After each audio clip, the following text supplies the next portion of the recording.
There are a number of common ways that values are transmitted. Modeling is probably the most common way that values are transmitted.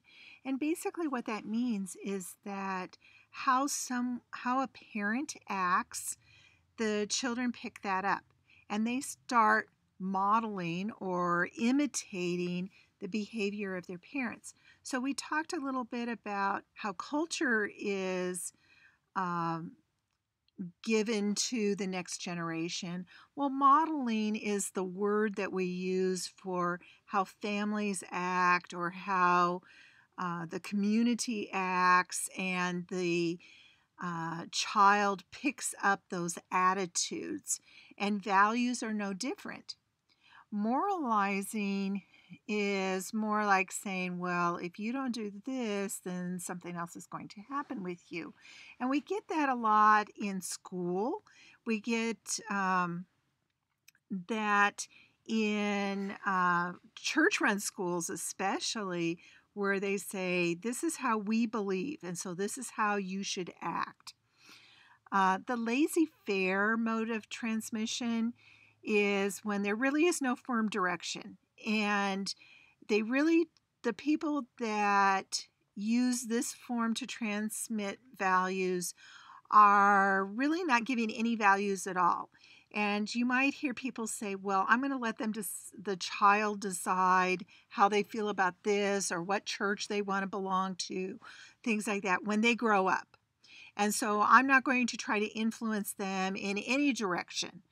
Well, what happens with that is it can cause children to become very confused about what is right, what is wrong, what's expected of them, what things they shouldn't do, that sort of thing.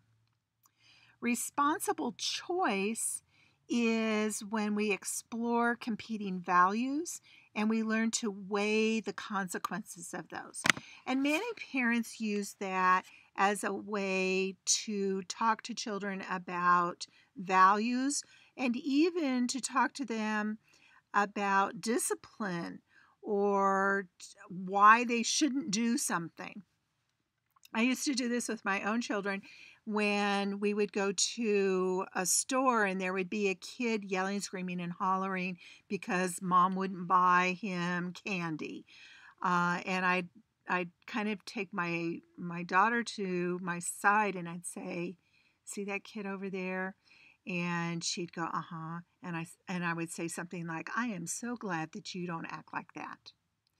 So she associated this negative behavior that she was seeing in front of her with something that she shouldn't do. And so she learned my value of not throwing temper tantrums just because you don't get what you want. And so that was one of the ways that I instilled my values to her.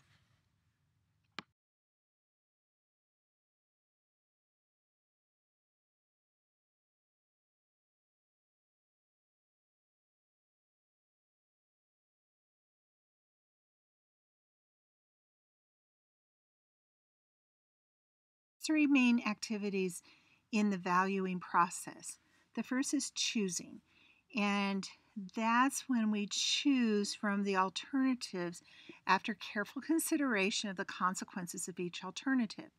So you might say that, for instance, when you were looking at going to nursing school, you looked at the alternatives that were available to you and made a choice to come to Southwestern because you looked at the pros and cons of each one.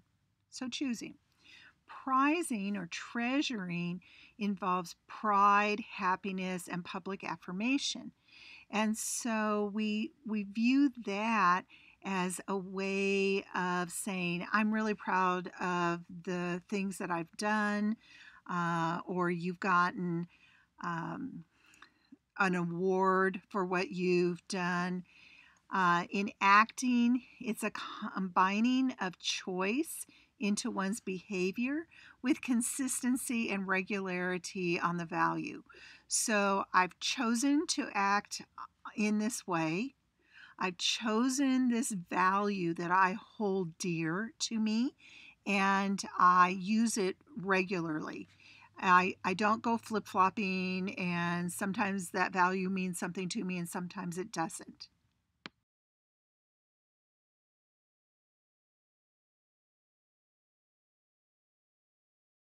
There's a number of professional values that in nursing we hold true. One of those values is altruism, and that is the concern for the welfare and well being of others.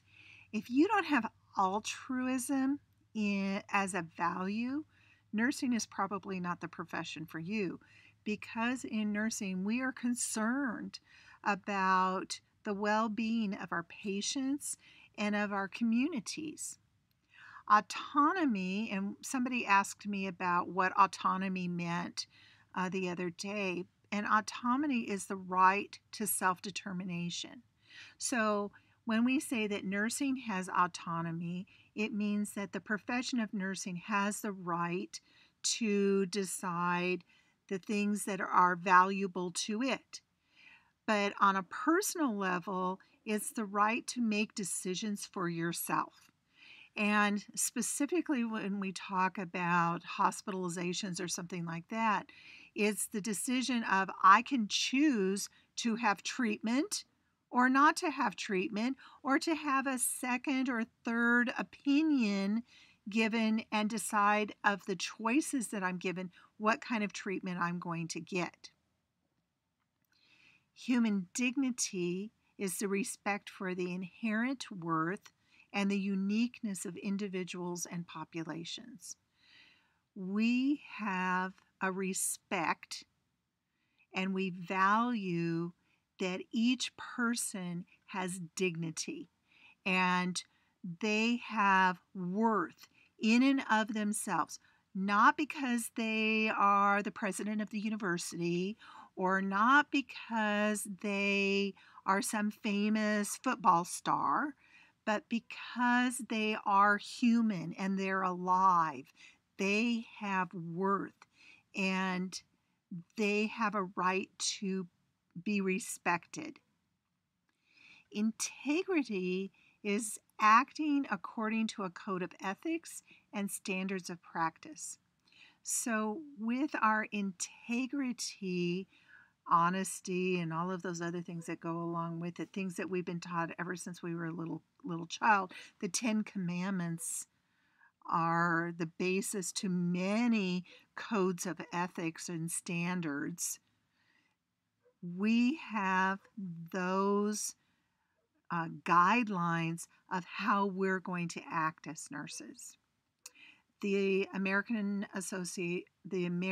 Nurses Association, or the ANA, has published codes of ethics for nurses, and those are what we take as one of our guidelines for our professional values.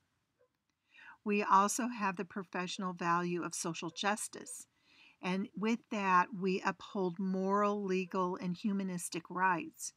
And when we talk about that, it's why we have organizations like Doctors Without Borders, where doctors and nurses go into war-torn areas to meet the needs, the humanistic rights to health care of the people that are living in those areas that otherwise would not have those needs met.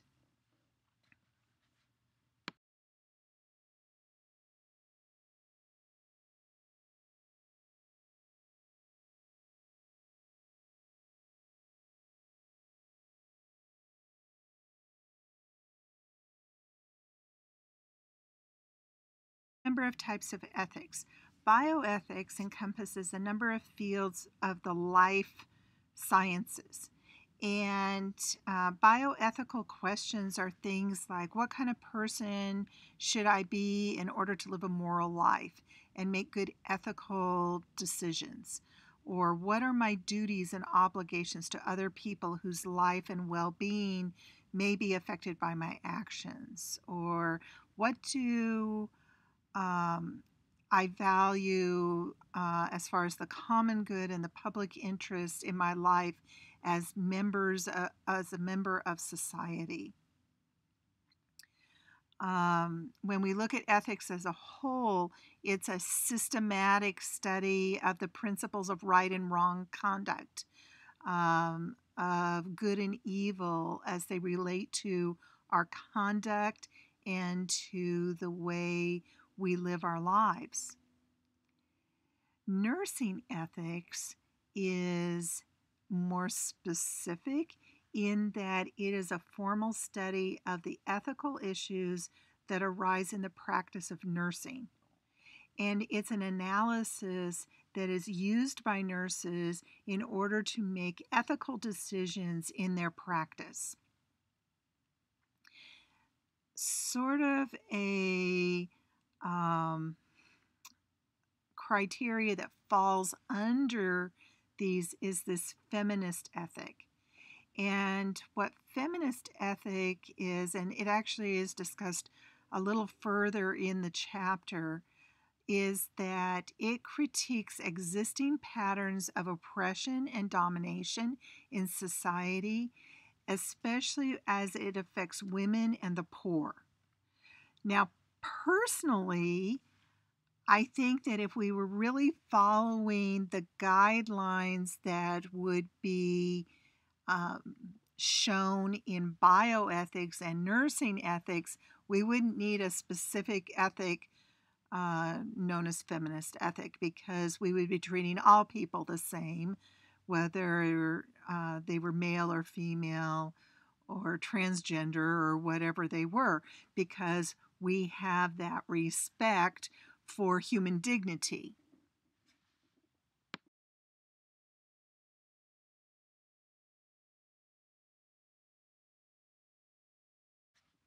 In addition, we have two categories of action guiding theories. We have the utilitarian theory, which looks at the rightness or wrongness of an action, and that depends on the consequences of the action, or the diatonotic, which says that an action is right or wrong independent of its consequences. So we used to have some ideas about, well, it depends on the situation that you're in, whether something is ethical or not. And so the diatonotic would say it makes no difference. Right is right, no matter what the result is to it. Where utilitarian would say, well, maybe in some situations it's okay to steal a loaf of bread if you're starving to death. Where the diatonotic would say, absolutely not, stealing is wrong no matter if you're starving or not.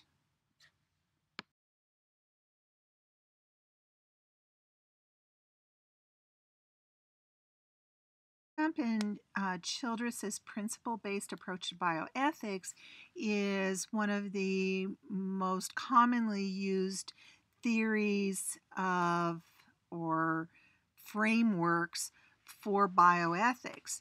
And with it, these are the terms that we see most commonly used when we're talking about ethics. The first one is autonomy. And autonomy is the respect for the rights of patients to make healthcare decisions. Non-maleficence means to avoid causing harm.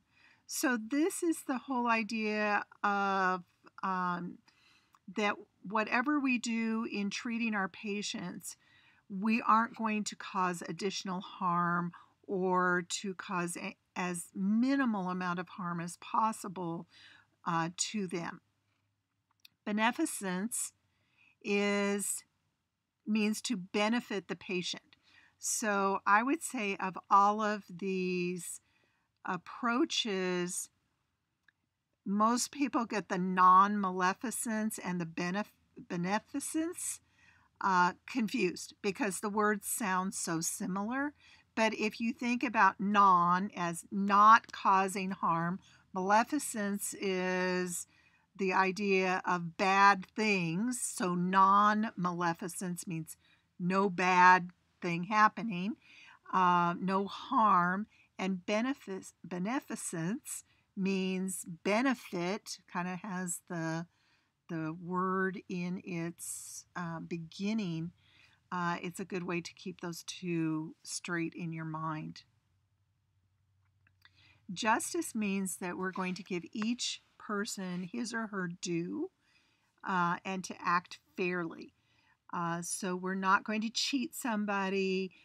If they've earned a living, they get paid for their living, the work that they've done, that everyone is treated in a fair manner. Fidelity has to do with keeping promises. And so if we say that we're going to do something for someone, we follow through and do that. Veracity and accountability, privacy, and confidentiality are all other approaches that are important in ethics. Veracity has to do with truthfulness. Accountability means that I am responsible for my actions that I do either in my job or with someone, giving someone their privacy. I expect to have my own privacy, so I, of course, am going to respect the privacy of others. And confidentiality. If someone shares something that should be held in confidence, then I don't go around telling everybody else. I don't gossip.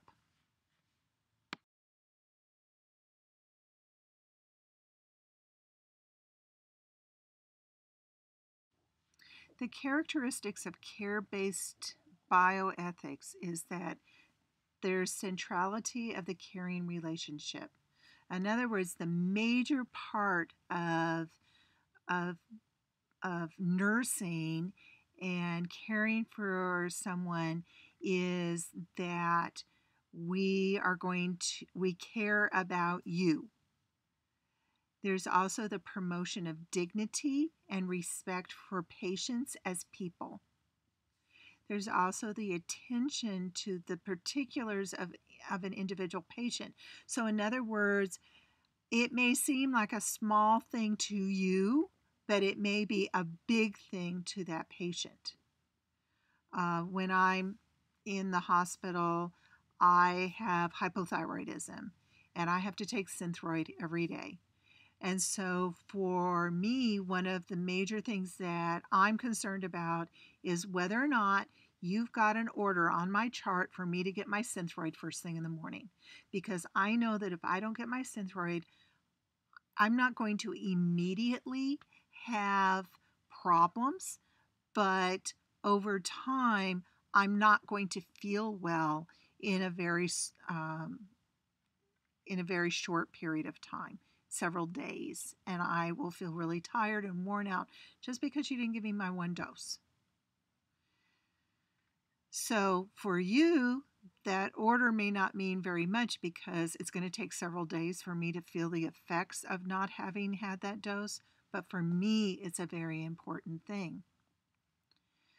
We want to make sure that we cultivate a responsiveness to others so we don't, there's all these jokes sitting out there about people that ring their call bells constantly and the nurses constantly having to go back and forth into their rooms. Well, maybe we need to be looking at why the person's hanging on their call bell. Maybe it's because they're afraid, and your presence is making them not so afraid. Maybe these demands for a glass of water, a trip to the bathroom, and whatever else it is that they're asking for is not so much about what they're asking for, but the need for interaction with another human being because they're lonely. And so we need to learn to be responsive to our patients and to other people. And finally, there's a redefinition of fundamental moral skills that includes virtues. And when I look at these centrally based characteristics of bioethics, and especially a care-based bioethics, it's why I don't feel like we need a specific feminist ethic. We need to be treating people based on the the care-based approach, and we would already be satisfying all of the issues that the feminist ethic is concerned about.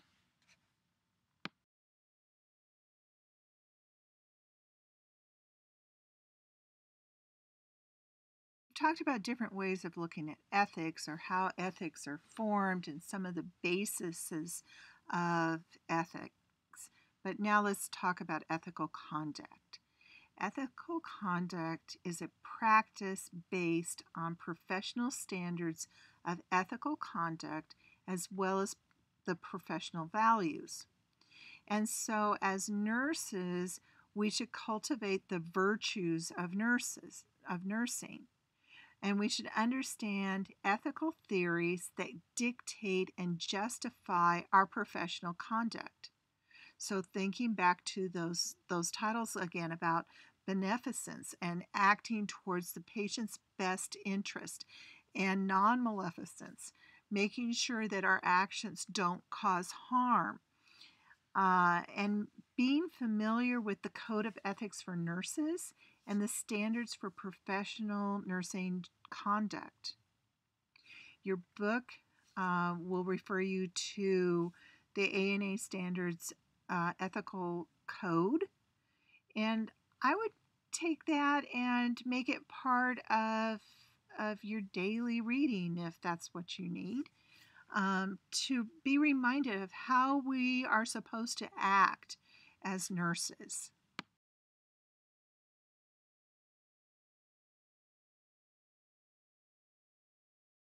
Some people might say, well, why do we even need a code of ethics for nurses? Because you would think that the people that become nurses are going to be kind and thoughtful and looking out for the best interests of their patients and not causing harm to them, honest and trustworthy, and all of those things.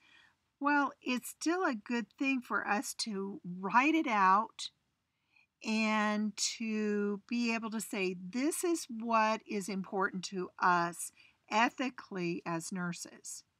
And so it is a succinct statement of the ethical obligations and duties that every nurse has.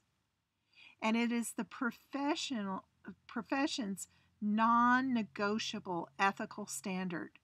So if we as nurses aren't living up to that standard, we can be judged negatively because of it. And it is an expression of nursing's own understandings of its commitment to society. I want to remind you all that year after year after year, nurses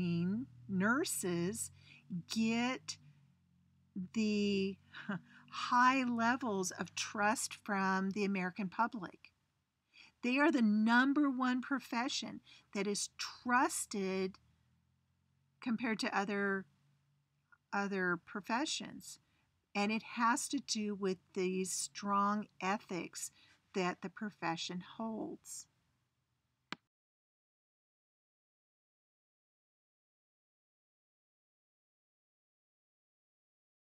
List guidelines to help nurses to achieve the purposes that are built into the Code of Ethics. One is to study the standards under each element of the code, and then reflect on what each standard means to you. Also discuss the code with coworkers, fellow students, and other people that are directly affected by that code of ethics. Use specific examples from experiences to identify ethical dilemmas and standards of conduct that are addressed in the code. Then work in groups to clarify ethical decision making and reach a consensus on the standards or ethical conduct that's involved. So, in other words, if you have something going on and you're just not feeling right about it, then you and your coworkers should be discussing whether these actions are ethical or not. Collaborate with other professionals to apply standards in practice, education, management, and research that fulfill the code of ethics and don't violate them.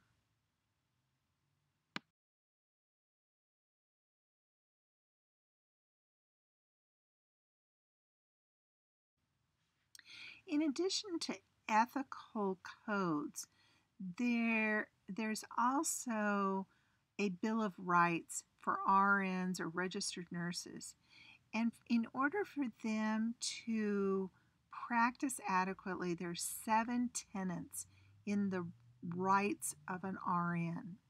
The first is to practice in a manner that fulfills obligations to society and to those that receive nursing care. So, in other words, we're following those codes of ethics. Number 2 is to practice in environments that allow nurses to act in accordance with professional standards and legally authorized scopes of practices. Not too long ago, somebody said that, in fact, I remember what it is now. We went up and did the mega clinic up in Fort Worth. And I had volunteered to work in the pediatric area. And one of my coworkers said to me, "Oh, Faye, they have too many people working, or they feel like they have more than enough people working in pediatrics, that they don't really see that many patients. But they need nurse practitioners to look over lab work and to decide where the different patients should go." And I looked at them and I go, "I'm not qualified to do that." And they said, "Well, you're a nurse practitioner." And it's not really acting outside of your scope of practice, because you're just looking at lab work, and the lab work should be the same whether you're looking at babies or whether you're looking at adults. But the fact of the matter is, legally, my scope of practice as a neonatal nurse practitioner is for babies that are 28 days of age or younger. And so if I practice outside my scope of practice, I can lose my license as a nurse practitioner. And so it's important for me to not be pressured into doing something that falls outside of my scope of practice.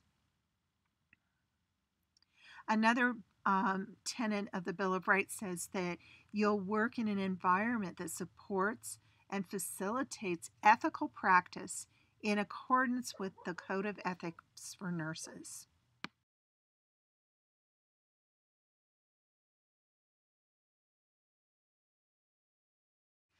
So one of the things I want to make clear based on that last tenet is that nobody forced me to work outside my scope of practice.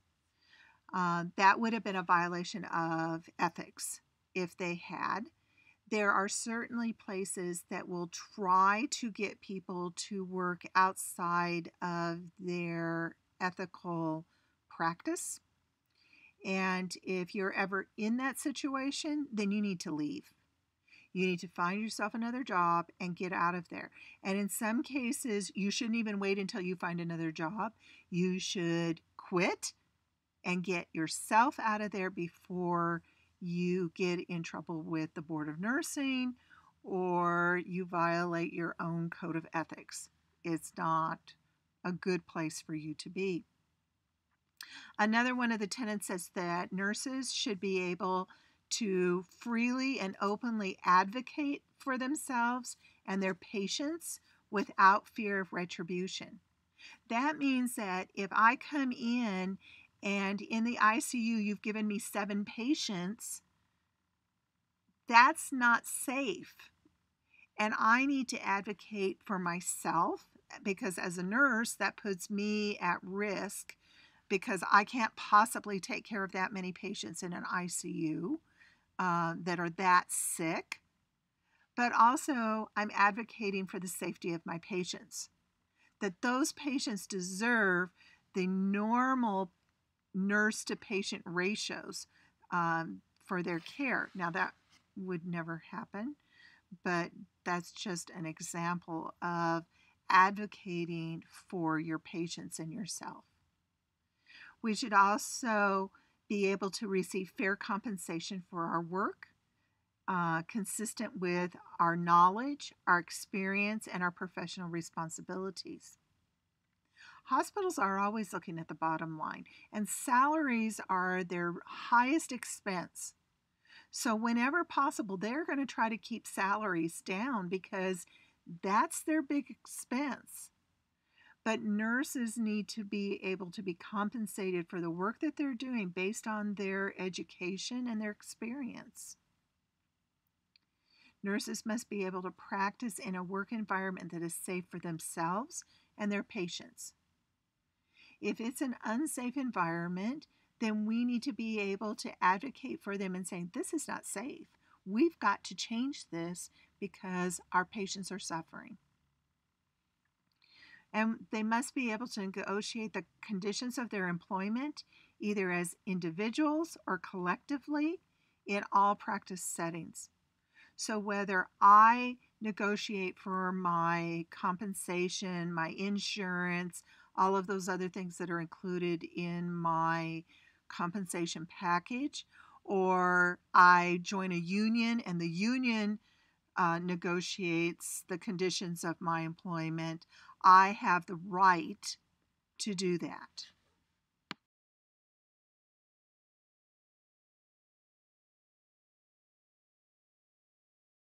Looking at ethical experiences, things that we're worried about, there's a couple different things that may come up. First of all, there may be an ethical dilemma. That's when there's two or more clear moral principles that apply, but support mutually inconsistent courses of action. So, for instance, when we look at self-determination, a patient may choose to not take treatment because they feel that there is maleficence or harm that's going to come to them from getting that treatment. But on the other hand, if they don't get the treatment, they'll die. So, which is worse to happen? The harm that may come from the medication or the treatment that they're going to get, or the death. We may violate their right to self-determination if we try to push for them to take that treatment that they find not helpful. Then there's ethical distress. And ethical distress occurs when the nurse knows the right thing to do, but either personnel like the doctor or the institution makes it difficult to follow the correct course of action. So one of the most dramatic ethical distress situations that I was in was that we had a baby that was born that had multiple anomalies. Pretty much every system of the body had something wrong with it. And the doctors had talked to the parents because they felt that the body was so abnormal that it was more of a torture to do repairs to all of these different parts of the body than to just allow the child to die. And they felt that because of the condition of the different organs that this kid would die very quickly, within days. And so to make matters worse, they decided that they would withhold fluids and food from the baby because the baby had an imperforate anus, which means that they couldn't have bowel movements. And so it would actually be worse to feed them because they wouldn't be able to stool out the results of their feeding. And it would just prolong this suffering that the doctors had decided that they had. The baby also had hydrocephalus. And the doctors didn't think about the effect of the hydrocephalus on the withdrawal of fluids. Because normally, if you withdraw fluids, especially from a baby, they won't survive very long. But because this baby had hydrocephalus, they lived off of the fluid that was surrounding the brain. And they didn't die in a couple days. In fact, that baby lived for at least 2 weeks. If I remember right, it may have lived for 3. And those of us that took care of that baby would go in and hold the baby because it would just cry and cry and cry and cry. Some of it had to do with the irritability of the brain because of the hydrocephalus. Some of it had to do with other problems that it had. But for us, it broke our heart every time we went in to take care of the baby. I was working night shift at the time, and I took care of the baby for several days just before it finally did die. And its little arms and its little legs were so skinny because it was starving to death. And I didn't have any other babies that I had to take care of. I only took care of that one baby. And so I didn't lay that baby down all night. I held that baby in my arms and just rocked it and held it and loved it as much as I could so that I felt that that baby would know that somebody loved and cared for it. We begged the doctors to put an IV in, to let it take little sips of water or something. And eventually they finally let us give little tiny sips of water to the baby every 3 hours of glucose water. But it was a fight to get them to do that. When all was said and done, the doctors determined that there were more things involved in this than what they had originally thought there was, and that they had indeed acted incorrectly. And we were assured that in the future there would never ever be this situation again. That we would never have a baby that we denied fluids to. But it was an extremely difficult thing to live through as a nurse.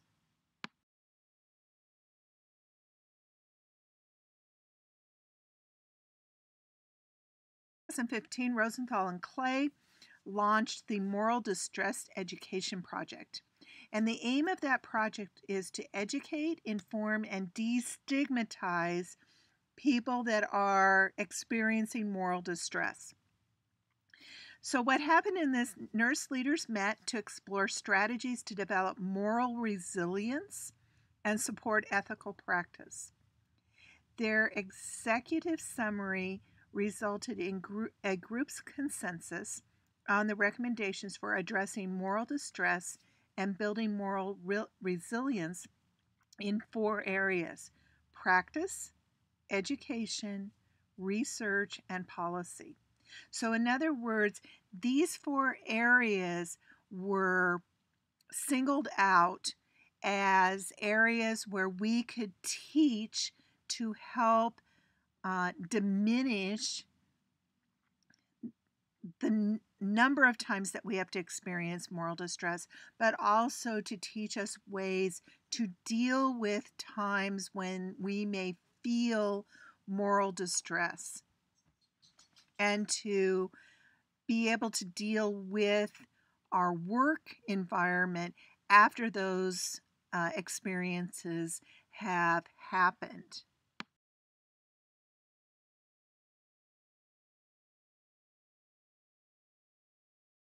Refer you to this little model that's in your textbook, or you can look at this slide and get it a little larger. It is in your PowerPoint as well as in this video. And ways to help you as a nurse to rise above your moral distress.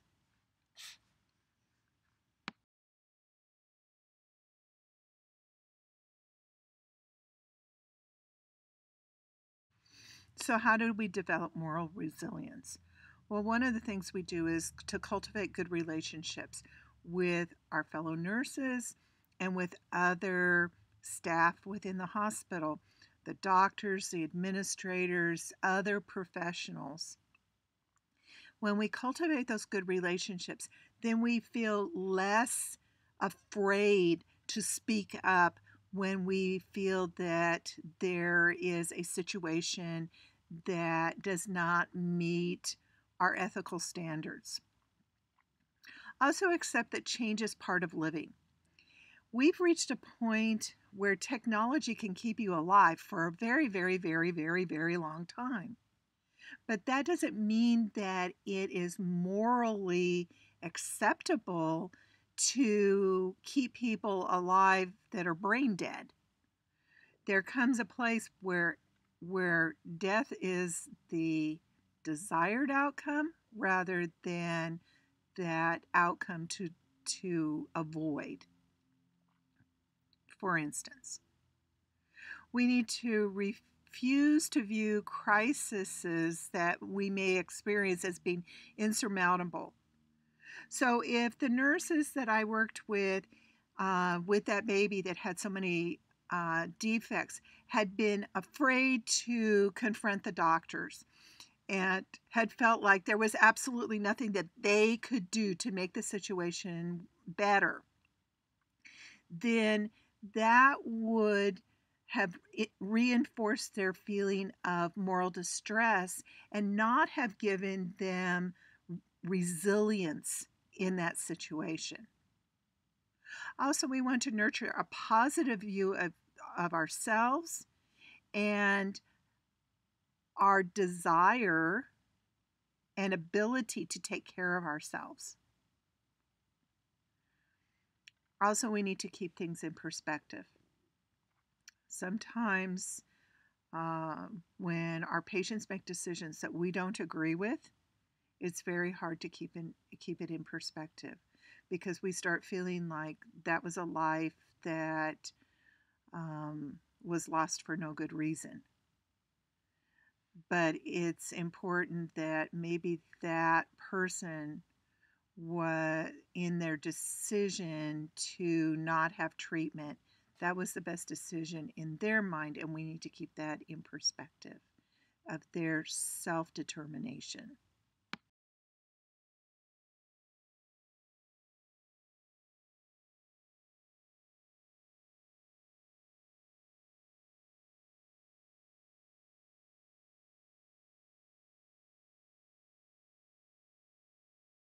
We haven't gone in depth talking about the nursing process, and we will be doing that starting next week or the week after. I believe it's the week after. But the nursing process is how nurses make decisions. And we talked about this the other day when we were talking about uh, the questions that are on an exam and uh, how what kind of subject matter they are, whether they deal with assessment or diagnosis or planning or implementing or evaluating. So when we come to ethical decisions, we assess the situation. And in assessing the situation, we gather data. That is the assessment part of the nursing process. And then we diagnose or identify the ethical problem. And then we make plans. We identify options that we can do. We think of ethical problems through. So in other words, if we were to do this, what would happen? Would we violate a different ethical standard if we did it? Or would we resolve the ethical problem? And then we make a decision on how we are going to implement this decision.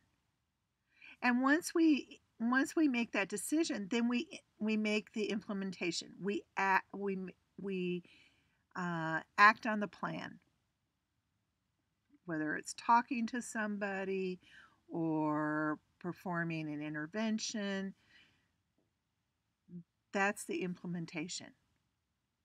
Once we have implemented that plan, then we go back and evaluate that decision.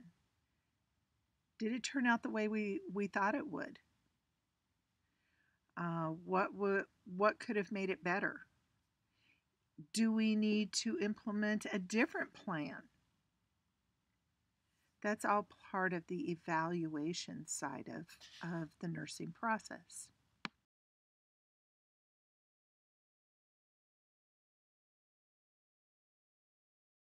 Sort of things that we need to consider when we're making plans and considering ethical dilemmas. The first thing is the balance between the benefits and the harm in the care of our patients and the treatments that they're going to receive. Also, disclosure and informed consent and shared decision making. It is unethical for us to make a decision for our patient without including not to include the patient in that decision-making action. There used to be a time it was very paternalistic where doctors made the choices for their patients and they decided what the treatments were going to be and the patient just had to lay there and take it. We don't do that anymore because that took the self-determination away from that patient. We need to consider the norms of family life. So the decision that patient made may cause moral distress to me, but it makes perfect sense within the norms of that family and their culture and their ethnicity and the way that family chooses to live their lives. We need to consider the relationship between the clinicians and the patients and the professional integrity of the clinicians. We cannot, if somebody is suicidal, we don't help them commit suicide in general, in most places, although some states have passed assisted suicide laws. We act to preserve life, but we don't act to preserve life in all instances because in some instances we're prolonging death. We're not preserving life. And there's a difference there. Also, the cost effectiveness and allocation of resources. Is it ethical to do everything we can to keep a 90-year-old person alive with drips and ventilators and all of these kinds of things, considering where that person is in their life and the cost effectiveness of that treatment and the allocations of those resources? Not just the equipment, but also the time and effort of the people that are caring for them and the medications that are being given to keep them alive. Are we prolonging life or are we prolonging death? We need to look at issues of cultural and or religious variation. It's been kind of interesting because most of my life I've ended up working in Catholic hospitals. And working in the Catholic hospitals, there are a lot of religious values that have to be followed in the care of patients. Like um, if there is potential of a pregnant woman losing the baby that they have, an ethics committee meets to decide whether that treatment can be done or not in that hospital. And the hospital that I left just before I came here to teach, they had merged with several other hospitals to become a big hospital system. And in that merger, they had merged with the university hospital farther down the road. And that hospital did abortions. And so what ended up happening was, to avoid violating the values of the Catholic hospital that had joined in that merger, and the Catholic hospital actually held more um, uh, stock, so to speak, in the merger than the other hospitals that merged did. That hospital operated separately, at least that area of the hospital operated separately and was not part of the merger, because abortion was not consistent with the value for life that the Catholics hold. We also have to look at considerations of power. Are decisions being made because somebody has the power to do it, whether it's right or wrong? And so we have to consider that as well.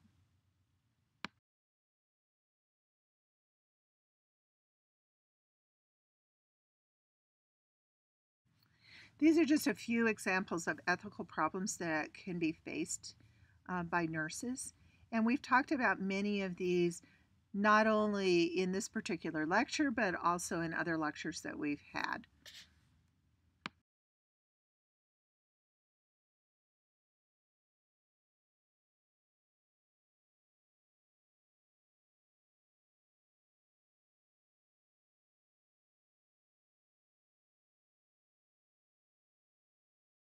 There's 4 primary functions of ethics committees, and I know that you can see that there's 5 listed here. But the 4 primary functions of ethics committees is education. So they actually are educating the people who feel that there is an ethical dilemma as far as whether there actually is one or not. Policy making, in that they can ultimately result in policies being made that affect actions that are going on in the hospital.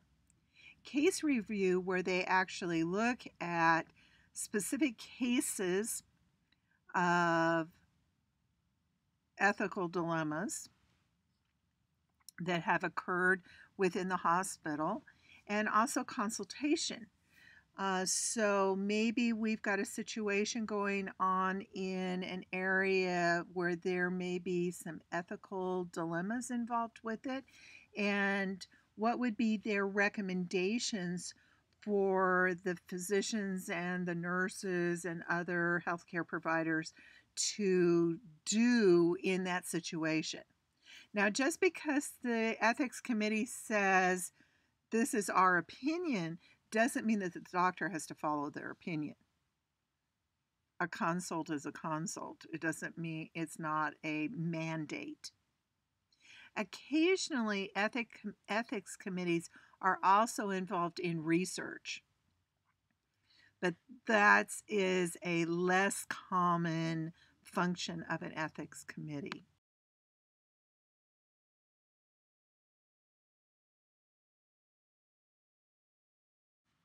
Advocacy is part of nursing ethics. And advocacy in nursing practice involves a primary commitment to the patient. The patient is our most important reason for why we are nurses. Also, we look at prioritization of good for the good of the individual patient rather than for society in general. So my patient that I'm taking care of, I'm more concerned about what is going to be good for that one patient rather than is this going to be good for society.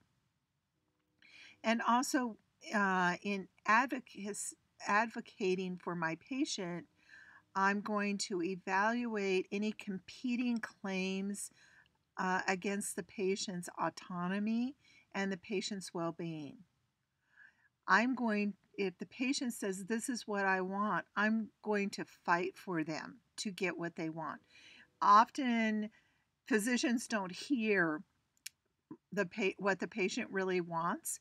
They only hear what they think the patient is telling them, usually related to the decision that they want to make for the patient's care. And so, as a nurse, I may have to sit down with the doctor and say, I've been talking to Mrs. Brown, and Mrs. Brown says that this is not what she wants done. I really feel that you need to talk with her about alternative therapies because she is really against us doing this, even though you've been planning on ordering it.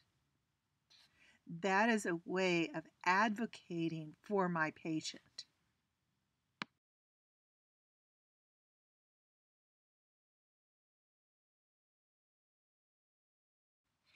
There's a number of areas of concern for patient advocates. One is making sure that we're representing the patient and not representing our own points of view.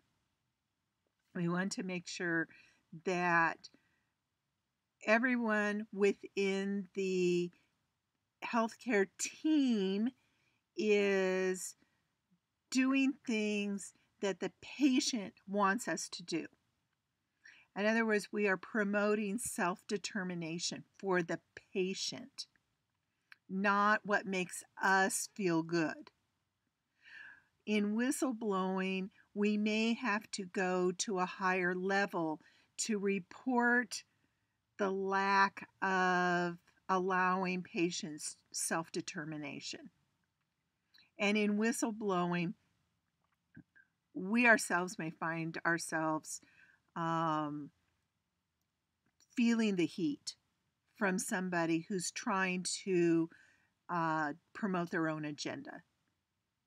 In addition, we may find ourselves needing to be politically active and getting involved to be the voice for a population that has not had a voice politically before.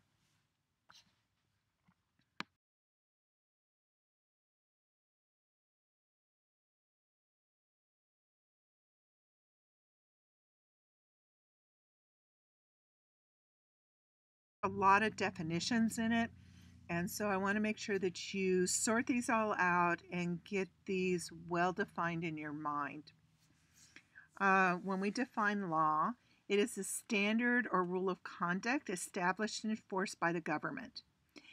It is designed to protect the rights of the public. Public law is put out by the government, and the government is directly involved in making public law. It regulates relationships between individuals and the government and includes criminal law, which concerns the state and federal criminal statutes. It defines criminal actions like murder, theft, assault, battery, all of those things. Private law is referred to as civil law, and it regulates the relationships between people. So private or civil law has to do with things like marriages and divorces and that sort of thing.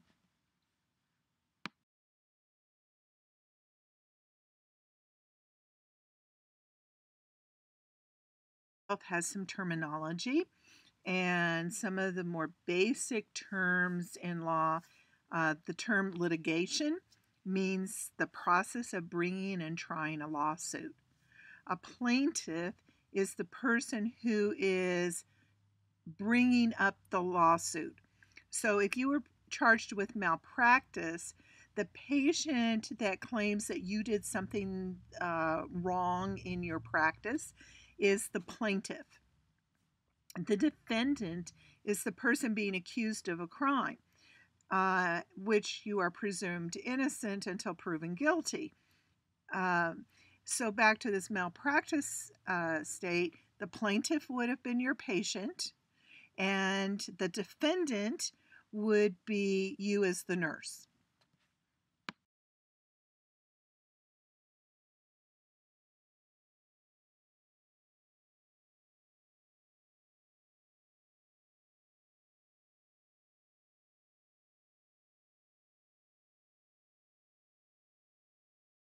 There's four sources of laws.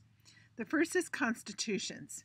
So every state has a constitution, as well as the United States has a constitution.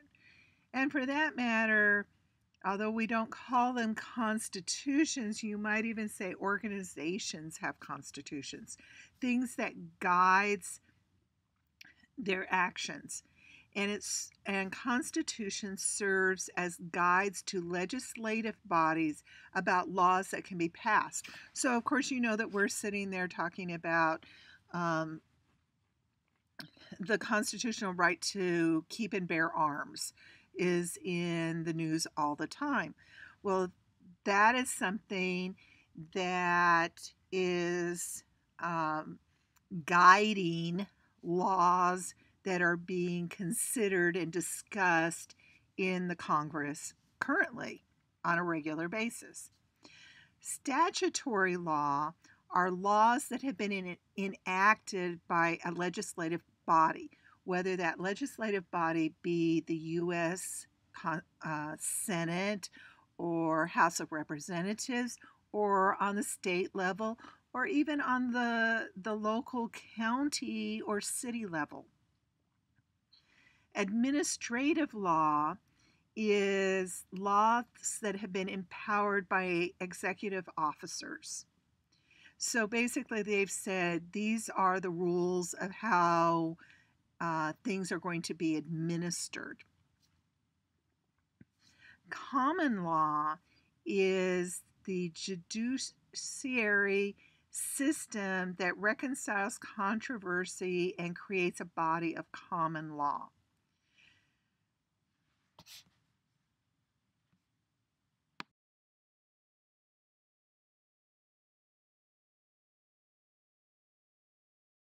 There's a number of professional and legal regulations that affect nursing practice. The first are Nurse Practice Acts, and these are legislative laws that have been passed that say this is what is legal or not legal for nurses to do. It even comes down to this is the definition of an RN, this is the education that's required for an RN, this is how often we have to renew our licenses, all of those things. Those are all covered in our Nurse Practice Acts. In addition, standards are there. Now, standards are not laws, but they are professional regulations of nursing practice that in lawsuits can be brought up. So, for instance, as a nurse, there are various professional organizations, and they look at best practices for various disease states for patients. And so they publish these standards of care for patients of these different types of disease states. And obviously, being a neonatal nurse, I'm going to refer to things that I know well. So, for instance, since I used skincare as an example in research, let's go on with that. The Neonatal Nurses Association, along with another organization, and the name is, I've gone blank on it. Those two organizations got together and brought up standards of care for neonatal skin. What's good, what's not good, all based on evidence and research. So if I was not following these standards that are accepted as national standards of care, and something happened because of my lack of following national standards of care, someone could come back and sue me, even though the hospital may not have said that I did anything wrong and there was no law that I broke, but they could say that I was not following national standards of care. In addition, we have credentialing. And credentialing affects a number of things in nursing education and nursing practice. Accreditation is something that's very important for your nursing school. And accreditation comes from a number of sources. One source is the Board of Nursing. The Board of Nursing determines whether or not they are going to accredit this program or not. If this program is not accredited by the Board of Nursing of Texas, you would not be able to take your nursing boards when you get done. And that would be a real shame, to put in all the work that you're doing and then have nothing to show for it when you get done with it. In addition to the accreditation that the Board of Nursing gives, there are accrediting organizations that also say this is a good nursing program. And those accreditations are optional. They may or may not be chosen by the nursing program to participate in those accreditations, although most will choose to have one of the accreditations by these private organizations. They come in and they look at your records from years and years and years and try to find out if you've got a good program or not. In addition, licensure gives you the credential that says that you are a registered nurse, that you have met the minimum level of competency to practice as a registered nurse. It's not saying that you're the best nurse that there is. It's saying that you've met the minimum level of competency. So going back to what Dr. Mitchell was talking to you about being novice or expert nurses, or one of the levels in between, this would mean that as a novice nurse, you have met the requirement that you need in order to be licensed in the state of Texas. In addition to that, we have organizational certifications. So I've talked to you before about the fact that as a neonatal nurse practitioner, I am board certified. So in other words, I've taken an examination and I've met the educational requirements to be a neonatal nurse practitioner. So that when you look at all the gobbledygook letters at the end of my names, that little BC means that I have certification as a neonatal nurse practitioner.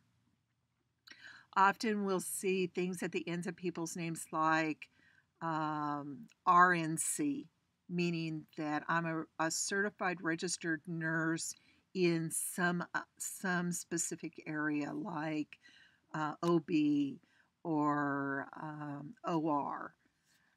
And so you get various little credentials at the end of your name that are representative of that certification that you hold that says that you have an advanced level of knowledge beyond somebody who's just gone to nursing school.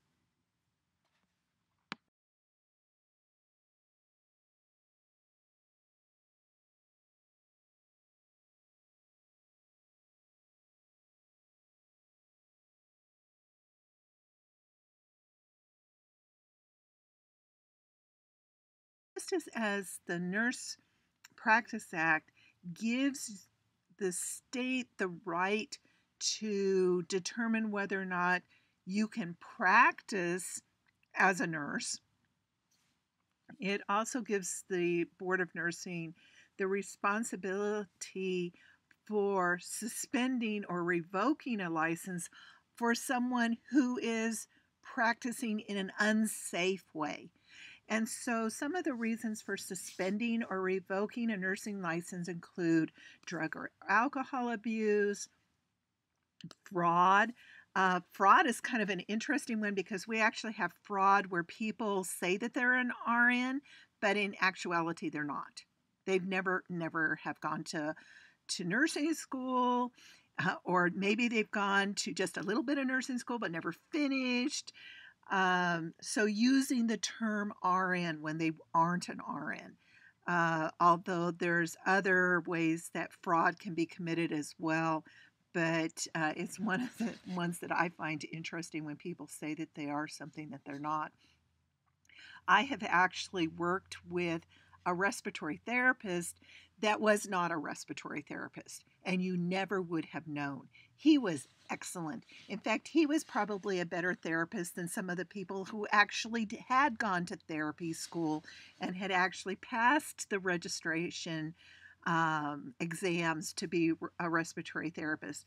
But he had committed fraud all the period of time that I worked with him, and I worked with him for probably 2 or 3 years before he changed jobs. And then one of the respiratory therapists told me that he had been found out and that that guy had never been a respiratory therapist, which really was kind of an interesting thing. Deceptive practice, criminal acts, previous disciplinary actions, gross or ordinary negligence. Obviously, gross negligence implies that serious harm has come to your patient versus minor amounts of harm that happened to your patient because of your actions. Physical or mental impairments, including whether you may have some age-related dementia or something like that that makes it so that you are no longer capable of practicing at the level that you should be practicing at as an RN.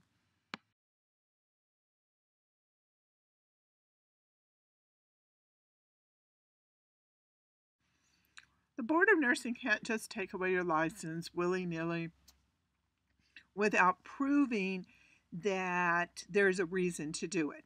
So basically what will happen if they're going to take away your license is you will get a letter with a notice that they are investigating you. And then they will have a fair and impartial hearing. And then a decision will be based on the evidence that's been presented at that hearing.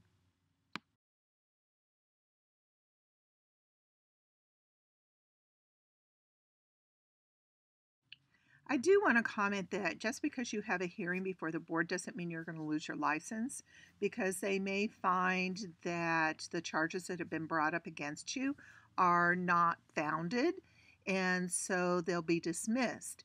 But the nurse's best defense whenever there's an investigation being conducted against their license is that they should get legal counseling early on in the process. In other words, just don't sit there waiting for them to start investigating you Get a lawyer. As soon as you get that letter saying that we're investigating you, get a lawyer so that you have somebody representing you in this investigation. Also, find character and expert witnesses that will speak to your abilities and the fact that these charges may be false. Now, they might not be false, in which case you may have a hard time finding character and expert witnesses to keep your license. And also thorough preparation for all proceedings. That goes along with having the lawyer. You find yourself a good lawyer who is somebody who deals with licensure law and not just, Joe Blow down the street. You want to find somebody that is their specialty. And so they're going to tell you what to do to prepare for the proceedings, including probably telling you how to address people and how to tell your side of the story.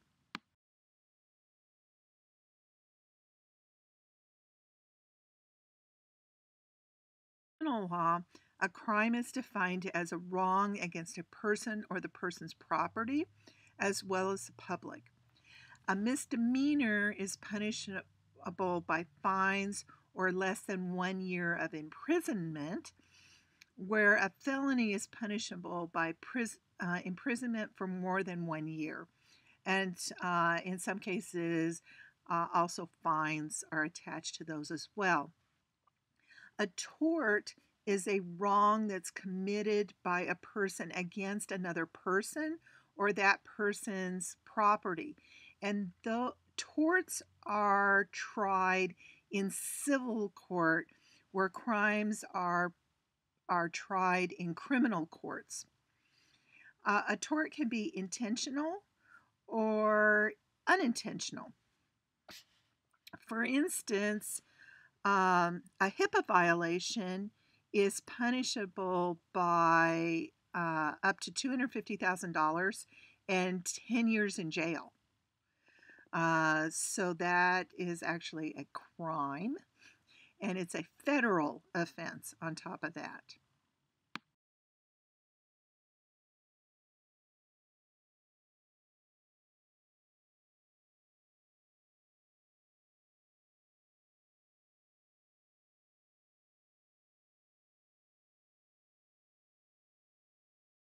An intentional tort is things like assault and battery, defamation of character, invasion of privacy, false imprisonment, and fraud.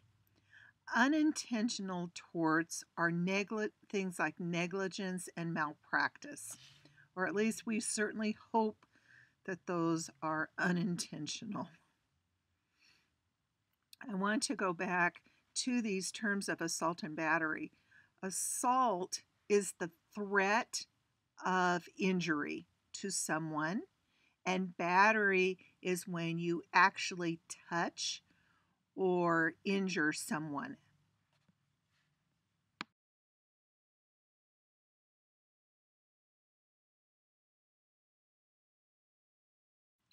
We talk about HIPAA quite a bit, and HIPAA, usually we're talking about um, confidentiality when we're talking about it, but there's a lot more to HIPAA than just confidentiality. There's a number of rights that are guaranteed by that law. One of the things is to see and have a copy of their health record. They may have to pay for that copy of their health record, but they have the right to get it. Also, if they find something in their health record that is not correct, they have the right to have their health record updated and corrected. They also have a right to get a list of disclosures a healthcare institution has made independent of disclosures made for the purposes of treatment, payment, or healthcare operations. So, in other words, all that paperwork that you sign when you first go in, this is that. And there's the disclosure that talks about what they do with your information, where you kind of sit there and go, yeah, I don't need your list of what you're going to do with it. That is an insured right under HIPAA. They also have a right to request a restriction on certain uses or disclosures of your information and to choose how to receive their health information.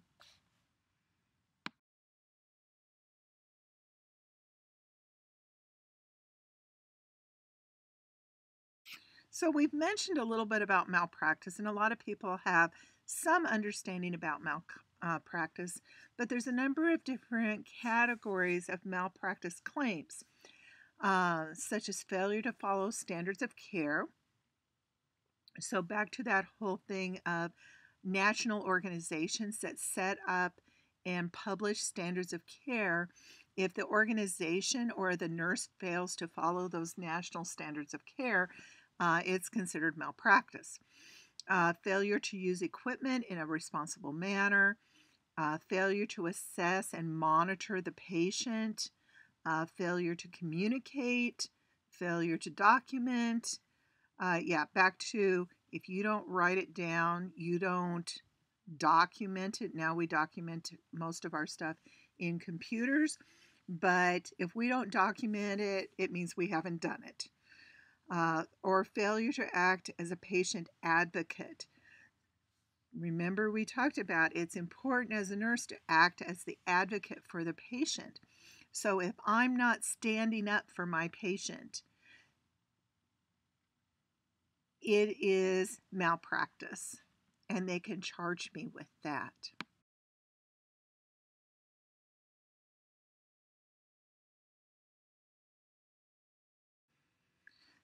In addition to those areas of malpractice, there are 4 elements of liability when we're talking about malpractice. There's duty. So I have the duty to do something. There is breach of duty, meaning that I haven't done what I'm supposed to do. Causation is when I have done something and it has caused injury or something bad to happen to my patient. And damages where I am charged for pain and suffering, things like that.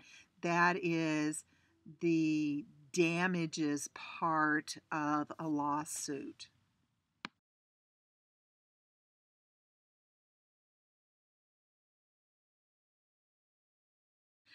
There's 3 possible outcomes of any malpractice litigation. First of all the parties work towards a fair settlement, or at least that's what we say we do. The case may be presented to malpractice arbitration panel, and the arbitration panel comes up with the settlement, or the case is brought into a trial court, and a jury decides the outcome of the malpractice charges. I actually sat on a case where somebody had been injured and they waited like 8 years to have their treatment, despite the fact that the malpractice, or wasn't so much malpractice, but it was a case where a company did not make sure that their pavement was flat and the person fell down and hurt themselves on their property.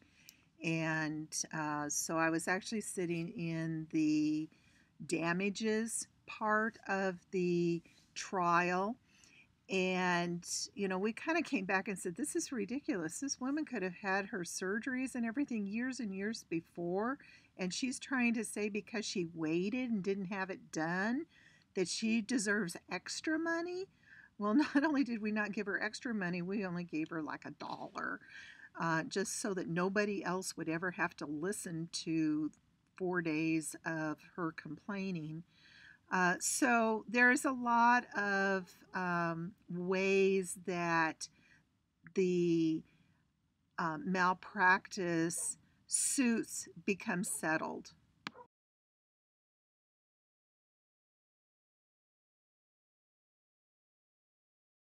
It's going to have a number of roles in legal proceedings besides being the defendant.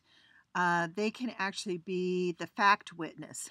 And as the fact witness, they are there to say, I was there when this happened, and this is what I saw. This is what I observed.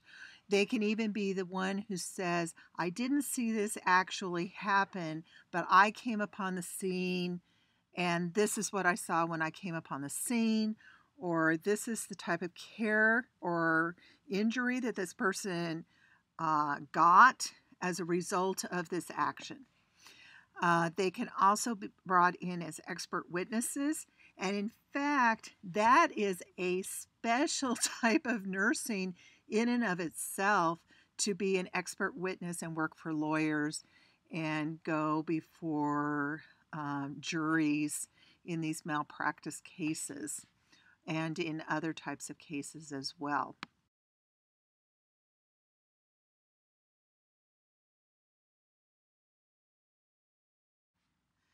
Additional recommendations for nurses that are the defendant include don't discuss the case with those involved in it. So you may be in the hospital, but don't go talking to everybody about, oh, I've been charged against this and I can't believe this. And don't you remember how this happened this way? And you certainly don't want to go talking to the people who have charged you with malpractice, because that is considered a big, big no-no. Do not alter your patient records. So in other words, don't go in there and cross something out or try to change the computer records, because it is kept, especially the computer records will show when changes have been made to the record. Cooperate fully with your attorney. Your attorney is your best friend whenever you are a defendant or even somebody making the charges, because they are there to work for you. Be courteous on the witness stand. Don't go calling people names and saying, well, that stupid man over there, he did this and that's why I did what I did. Or I told him not to do that and he wouldn't listen to me. You need to be courteous and professional when you're on the witness stand. Do not volunteer any additional information. So if somebody asks you a question, you answer the question and you only answer the question. You don't go on and on and on and on. If they ask you, how many fingers did this patient have when he came in the hospital and he had 4, you say he had 4 and you leave it at that.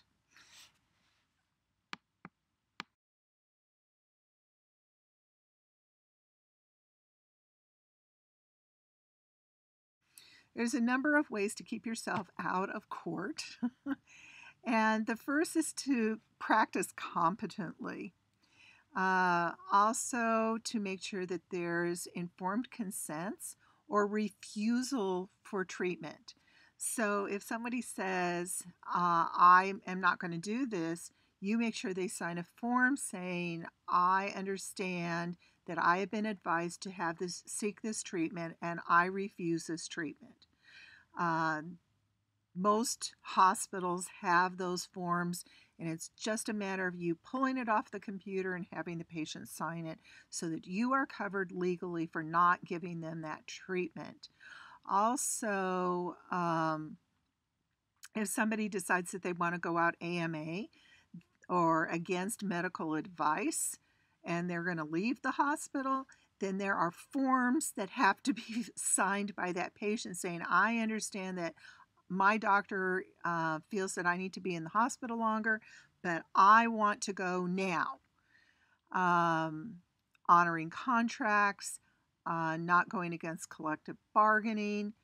In fact, actually, nurses that work in union controlled hospitals are represented, they will actually have a legal team that includes the union's lawyer as well as their own lawyer.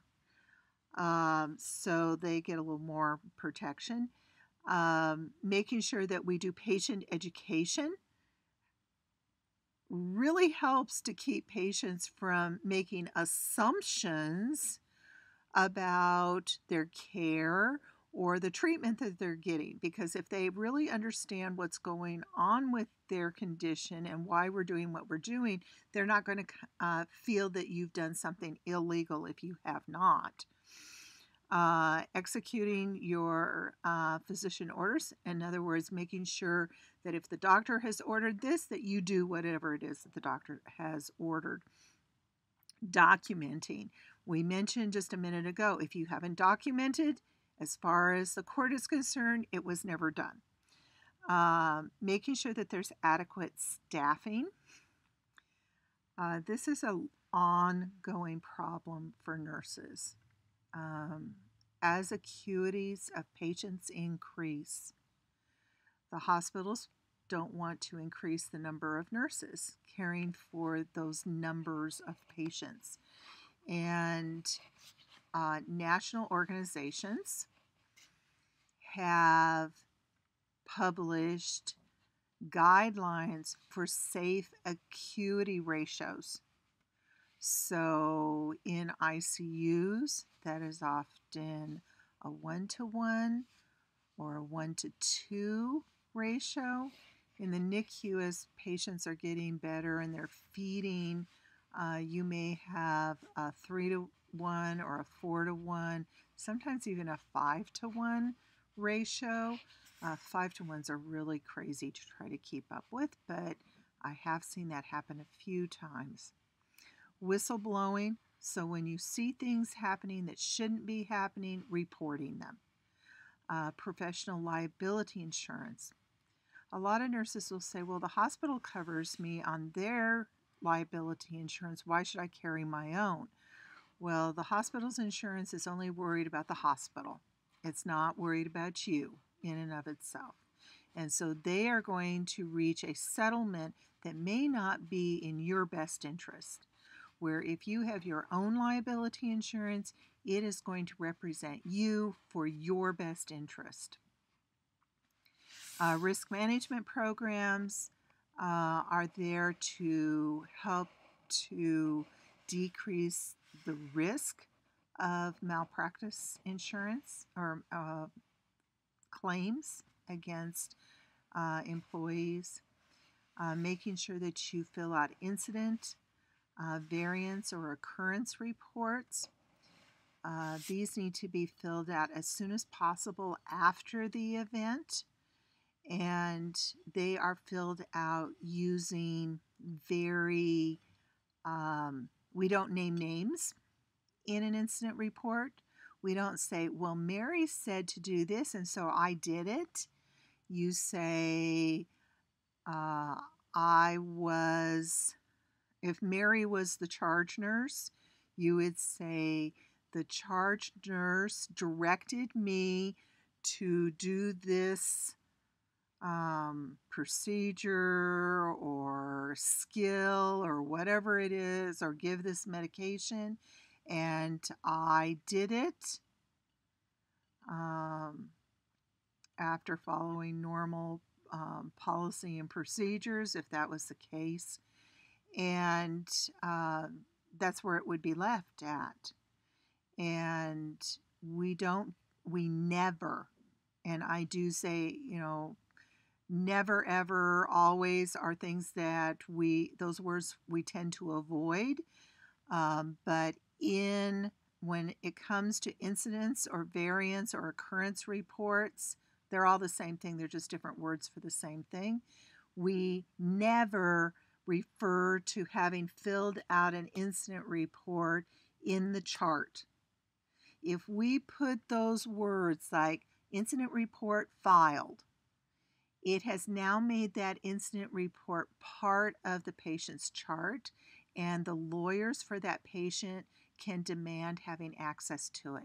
An incident report or variance report is an internal document to let the legal team for the hospital know that something happened that could potentially result in legal action. Doesn't mean that it always does, but it means that there's a potential for it. Also, with incident reports, most organizations have gotten away from using incident reports as punitive um, actions to be taken against people involved with incident reports that have been filed with them having done something wrong. Instead, we use them as a way to find out whether or not it was a person's fault for doing it, or whether there is something wrong in the system that caused that person to make that error or allow something to have happened to a patient. With it not being punitive, it is more likely that people are going to report incidences than if they think that they're going to get in trouble for having reported those incidences. A sentinel event or a never event are things that never should happen. Those are the things like the person that's supposed to have knee surgery on their right knee, that they end up with surgery on their left knee. Or medications that could kill you being given incorrectly. Those are sentinel events or never events. Sentinel events are also things that are reported to, well, my mind's gone blank to who they're reported to, but they are reported nationally. And so other hospitals and organizations can look at what happened and try to prevent those things from happening in their organizations as well. But it is also something that is known that you've reported a sentinel event or a never event, and so it can affect whether people choose to go to your hospital or not. Making sure that patients know what their rights are, and these are usually printed out and given to patients on admission. Good Samaritan laws are what cover you outside of the hospital. And these are things like responding to accidents and doing the best that you can at the scene of the accident. You know good and well that healthcare professionals would never stop at accidents if they were afraid that they were going to be sued. And so Good Samaritan laws protect you in acting at the best that you can do. Now, if you are just downright stupid and do things that you're not supposed to do in responding to an accident, like somebody's bleeding to death and you don't put pressure on their wound, yeah, you're still held responsible for not doing something basic like that. But if you're doing the best that you possibly can, the Good Samaritan law protects you if you come on an accident and render aid to the victims.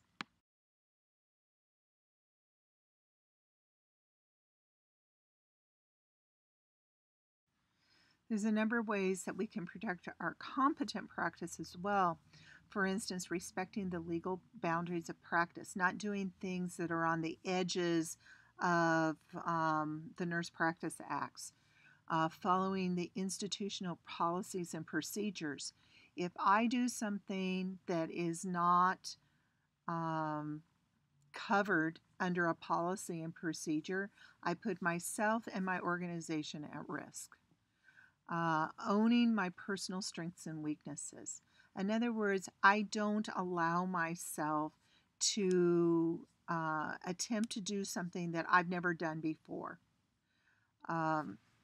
I have never put an NG tube down on an adult. Now, that doesn't mean that I don't know the procedure to do it, but I would never go in and try to put an NG tube down with it on an adult unless somebody was with me to help me and back me up and make sure that I wasn't doing something stupid. Just because that's my weakness. I know how to do it, but I've never done it. On the other hand, I am an expert at starting IVs on little teeny tiny 24-week gestation babies. And I could do that almost with my eyes shut. Obviously, I need my eyes to be able to get the needle into the vein. But it is just something that I am exceptionally good at. That is my strength. But putting an NG down on an adult is a weakness. Putting an NG tube down on a baby, not a problem. But different procedures are done for both of them. Evaluating proposed assignments. If I look at that assignment and it looks dangerous to me, I need to say, this is not a good assignment. I am uncomfortable with this assignment. Keeping current in nursing knowledge and skills. Every 3 years, I have to renew my certification. And so in order to renew my certification, I go to conferences and I go to, I go to classes to keep my knowledge and skills up to date. Respecting patients' rights and developing rapport with patients. It has been found that if you have a good relationship with your patients and if you are truthful with them, they are less likely to sue you if something happens than if they feel that you're trying to keep something from them. Keeping careful documentation. Document. And work within the agency for management policies. So in other words, what are our policies to keep us at low risk?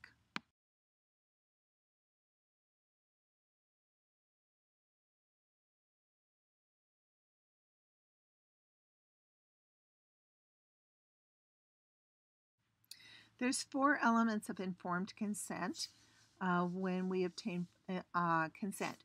We as nurses do not obtain informed consent. The person that's doing the procedure is the one who obtains informed consent. So that doesn't mean that we don't get the signature for informed consent, but we have to make sure that the doctor has fulfilled all of the elements of informed consent before we sign our name next to as the witness for the person who's signing the informed consent. The first part has to do with disclosure. Basically, it says what the procedure is that's going to be done, and then what are the risks for having it done, and does the patient understand it? That's the comprehension part. Do they understand what the procedure is and what the risks may be for having have that done? A patient has to be competent to sign the consent. So someone who has a mental disability or is under the influence of a medication that causes drowsiness or kind of messes with your thinking, like an opioid or a muscle relaxer or a anti-anxiety medication, any kind of anesthesia. Those people are not competent to sign a consent. And I have seen cases where procedures were delayed because the person couldn't sign the consent because they'd been given pain meds. And they had to wait for those pain meds to wear off in order to say that the person was competent to sign their informed consent. And is it voluntary? So, in other words, was this person coerced into signing this consent, or were they doing it because they had the self determination of whether or not they signed this consent or not?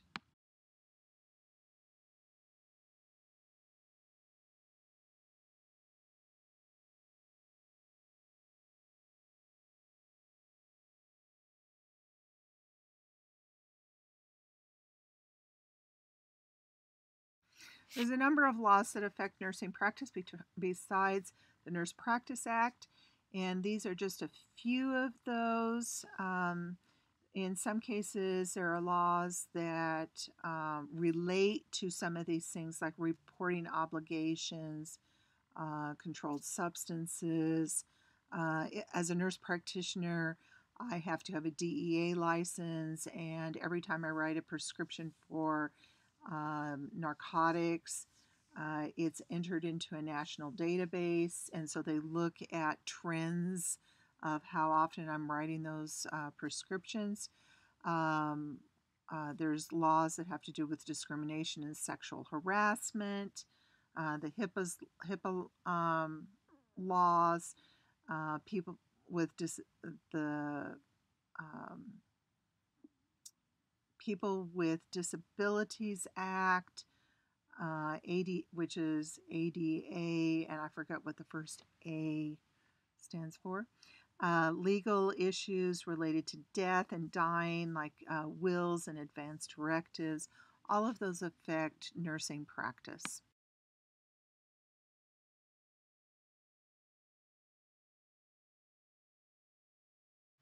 Within the hospital, there are a number of risk management programs.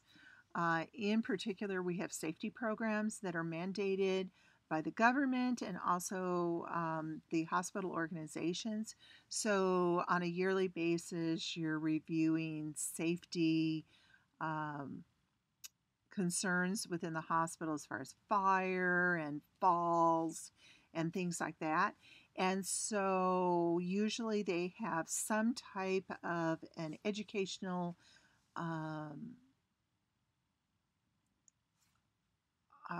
course that you're watching either on the computer or you have to attend in order to meet those safety program goals.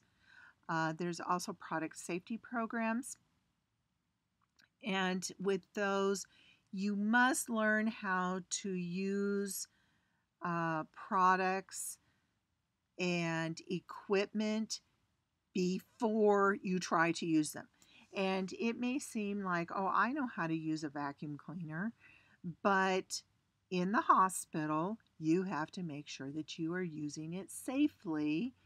And so you have to meet those requirements of, I've attended this in service that's taught me how to use this equipment. And sometimes we kind of sit there and go, I have used this type of equipment a million times. Why do I have to be here?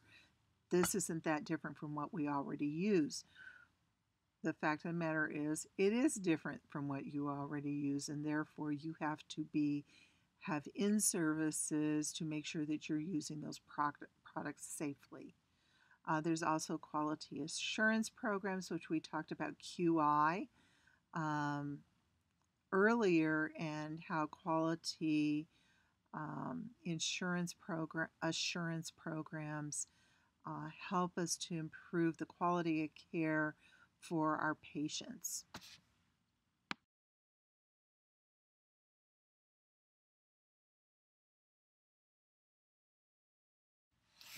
OSHA regulations also apply to our workplace as far as the use of electrical equipment, isolation techniques, the use of radiation, and the use of chemicals. And we have to follow all those laws and go to classes and are also in-service on the use of these items so that we meet the OSHA legal requirements.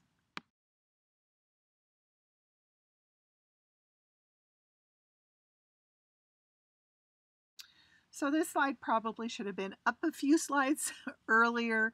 I'm sorry, I'm finding that this particular set of PowerPoints that the book is giving me kind of puts things out of order, and I have to straighten them up, and I missed this one.